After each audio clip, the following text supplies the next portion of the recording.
হয়, এই মুহূৰ্তত মই উপস্থিত আছোঁ বাক্সা জিলাৰ হালবাৰী মহকুমাৰ অন্তৰ্গত এই ঢেকীয়াজানি অঞ্চলত। আৰু এই ঢেকীয়াজানি অঞ্চলৰ যি এটা সমস্যা আমি লৈ NKTVৰ দৰ্শকসকলক দেখুৱাবলৈ চেষ্টা কৰিছোঁ। কাৰণ সৰুপেটা বৰপেটা ৰোড সংযোগী পথৰ মাজত এখন দলঙে বিগত 5 বছৰে ৰাইজক জলাকলা খুৱাই আহিছে। আৰু সেই দৃশ্য কেমেৰা সহযোগীয়ে দেখুৱাই আছে। এই BPFৰ হাগ্ৰামা মহিলাৰীৰ নেতৃত্বাধীন চৰকাৰৰ দিনতে এই কাম আৰম্ভ কৰিছিল ঠিকাদাৰে। কিন্তু বিগত 5 বছৰৰ পৰাই দেখিবলৈ পোৱা গৈছে আধৰুৱা অৱস্থাত এই ধৰণে পৰি ৰৈছে। ইয়াৰ পিছত ৰাইজৰ কিন্তু যাতায়াতত যথেষ্ট অসুবিধাৰ সন্মুখীন হৈছে।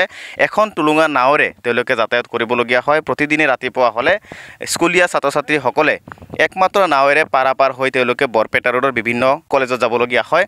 ইয়াৰ পিছতো প্ৰমোদ বড়োৰ নেতৃত্বত UPPL চৰকাৰ আহিলে। এই চৰকাৰখনেও কিন্তু সেই ৰাইজৰ কাৰণে কোনো ধৰণৰ সকাহ যে দিব পাৰিছে তেনেকুৱা কিন্তু পৰিৱেশ কোনো দেখা পোৱা নাই। গতিকে অঞ্চলৰ ৰাইজসকলে একচুৱেলি কেনেকৈ অহা যোৱা কৰে বা তেওঁলোকৰ কি ধৰণৰ অসুবিধা হয় এই বিষয়ে জানিবলৈ চেষ্টা কৰিম। বাইদেউ ক'ৰ পৰা আহিছে? আমি ভোকামাৰীৰ পৰা আহিছোঁ, সোণাপুলিত যাম। আমি এনেকুৱাই নাৱত অহা যোৱা কৰি থাকোঁ ভাড়া দি। কিমান বছৰ এনেকুৱা যাবলগীয়া হৈছে? হ'লে আজি মোটামুটি 5 বছৰ 6 বছৰমান আমি হ'ব বুলি ভাবিছিলোঁ। দলংটো আজিলৈকে নহ'ল, এনেকুৱাই থাকিল। কি ক'ব, যিহেতু প্ৰমোদ বড়ো ডাঙৰীয়াই কয় যে এইবিলাক চব উন্নয়ন কৰিব বুলি কৈছিলে, আপোনালোকে ভোটো দিছিলে, কিন্তু এতিয়ালৈকে হোৱা নাই? নাই, জিতাৰ পৰা দেখোন একোৱে কৰি নিদিয়ে আমাক। এতিয়া ভাল কৰি দিব লাগে। আমি আহাতে যোৱাতে অসুবিধা হৈ আছে নহয়, আমাক লাগে এতিয়া দলংটো। স্কুলীয়া ছাত্ৰ ছাত্ৰী বহুত আছে আপোনালোকৰ, তেওঁলোকে কেনেকৈ অহা যোৱা কৰে? আছে, অহা যোৱা কৰি থাকে। আমি বাচ্চাগিলা অহা যোৱা কৰি আছোঁ, এনেকৈ অহা যোৱা কৰি থাকোঁ। হয়, নিশ্চিতভাৱে দেখিবলৈ পোৱা গৈছে যে অঞ্চলৰ ৰাইজেও আশা কৰিছিলে যে পৰিৱৰ্তনৰ শ্লোগান দি যিহেতু চৰকাৰ গঠন হৈছে, এই চৰকাৰে নিশ্চিতভাৱে হয়তো বা কোনো এটা ব্যৱস্থা গ্ৰহণ কৰিব। কিন্তু ৰাইজে কিন্তু এই কোনো ধৰণৰ আশ্বাস পাব পৰা নাই। গতিকে অঞ্চলৰ ৰাইজসকলে এই ধৰণে যাতায়াত কৰিবলগীয়া হৈছে, পাৰাপাৰ হ'বলগীয়া হৈছে। বাৰিষা আহিলে এক প্ৰকাৰ যাতায়াত আবদ্ধ হৈ পৰে প্ৰায় 20খনকৈ গাঁৱৰ ৰাইজৰ। কিন্তু তাৰপিছতো চৰকাৰখনে যে কোনো ধৰণৰ ব্যৱস্থা গ্ৰহণ কৰিব তাক লৈ কিন্তু ৰাইজে কোনো ধৰণৰ আশা কৰিব পৰা নাই। মোৰ সৈতে জ্যেষ্ঠ ব্যক্তি এগৰাকী আছে, মই জানিবলৈ চেষ্টা কৰিম। কি ক'ব যে ইমান দিনৰ পৰা দলংখন পৰি আছে, আজিলৈকে চৰকাৰে ব্যৱস্থা গ্ৰহণ কৰা নাই? নাই কৰা। অসুবিধাটো নিশ্চিতভাৱে হয়। কিয় অসুবিধা নহ'ব, কত অসুবিধা। আৰু আপুনিতো এতিয়া দেখা পাইছে কিমান ৰাইজে অহা যোৱা কৰি আছে। ছেকেণ্ড পূৰা নাও চলি থাকে, তাৰমানে কোনো উপায় নাই। আৰু এইটো কৰাৰ কাৰণে দলং এইটো বনাই থৈ দিছে।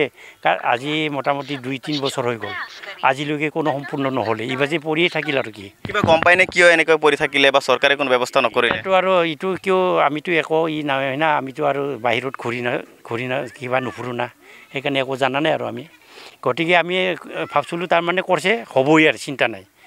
ৰাইজে সেনেকুৱা ইমান অসন্তুষ্ট হৈছিল, এতিয়া কিমান অসন্তুষ্ট হৈ আছে ৰাইজে এই দলঙৰ কাৰণে। আৰু ইমান দৰকাৰ এই দলংটো। ভৰ বাৰিষা হ'লেতো উপায় নাই, অহা যোৱা কৰাৰ কাৰণে কিবাই নাই, কোনো সুযোগ সুবিধাই নাই। Thank you. হয়, তেনেকৈ দেখিবলৈ পোৱা গৈছে যে ৰাইজে যথেষ্ট আশা কৰিছিলে যে যেতিয়া কাম আৰম্ভ হৈছিলে হয়তো বা দীৰ্ঘদিনীয়া যি সমস্যা আছিলে এই সমস্যাৰ পৰা পৰিত্ৰাণ পাব। কিন্তু কোনো ধৰণৰ পৰিত্ৰাণ ৰাইজে পোৱা নাই, যাৰ বাবে ৰাইজে আৱেগিক হৈছে যে চৰকাৰখনক আমি ভোট প্ৰদান কৰিছোঁ, কিন্তু চৰকাৰখনে পৰিৱৰ্তনৰ শ্লোগান যদিও দিছে, কিন্তু আজিলৈকে কিমান দূৰ পৰিৱৰ্তন কৰিব পাৰিছে।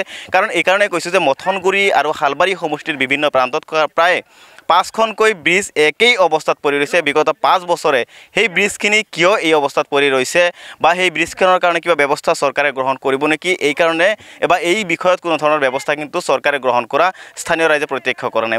মই কেমেৰা সহযোগীক পুনৰ এবাৰ দেখুৱাবলৈ অনুৰোধ জনাইছোঁ যে এই ধৰণেই কণ শিশুসকলক লগত লৈ জ্যেষ্ঠ ব্যক্তিসকলে একমাত্ৰ এই টুলুঙা নাৱেৰে যাতায়াত কৰে প্ৰতিদিনেই এই পল্লা নৈৰ ওপৰত এই দলংখন নোহোৱাৰ অভাৱত। যাৰ পিছতো দেখা গৈছে যে অঞ্চলৰ ভুক্তভোগী ৰাইজসকলে চৰকাৰলৈ আহ্বান কৰিছে যে যিকোনো মুহূৰ্তত এই এটা ব্যৱস্থা গ্ৰহণ কৰিব লাগে। এখন দলং ইয়াত নিৰ্মাণ হ'লে প্ৰায় 20খনকৈ গাঁৱৰ ৰাইজে অলপ হ'লেও সকাহ পাব বা এইখন পথেৰে যাতায়াতলৈ কৰিব পাৰিব।